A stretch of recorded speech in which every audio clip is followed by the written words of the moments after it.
Hi! నేను ఈరోజు మీకు బ్యాచిలర్ స్టైల్‌లో ఎగ్ ఫ్రైడ్ రైస్ ఎలా చేయాలో చూపిస్తాను. ఫస్ట్ తురుముకున్న క్యారెట్, మిరపకాయ, ఒక ఎగ్, లెమన్, కొత్తిమీర, పుదీనా, కరివేపాకు అదంతా పెట్టేసి ఒక పాన్‌లో ఆయిల్, తురుముకున్న క్యారెట్, ఇంకొక ఎగ్, చిల్లీస్‌ని వేసి మొత్తం సాటే చేసేయాలి. దాంట్లో మళ్ళీ మనం పక్కన పెట్టుకున్న కరివేపాకు, కొత్తిమీర, పుదీనా మళ్ళీ మొత్తం ఒకసారి మిక్స్ చేసేయాలి. దాంట్లో కొంచెం ఉప్పు, కారం, హల్దీ, కొంచెం కొరియాండర్ పౌడర్, ఆప్షనల్ అయితే చిల్లీ పేస్ట్.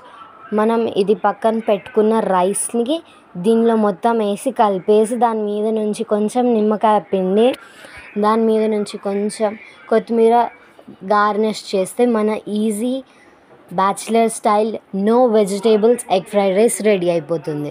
చిన్నపిల్లలకు కూడా తినిపించవచ్చు మీరు కావాలని అంటే. బాయ్.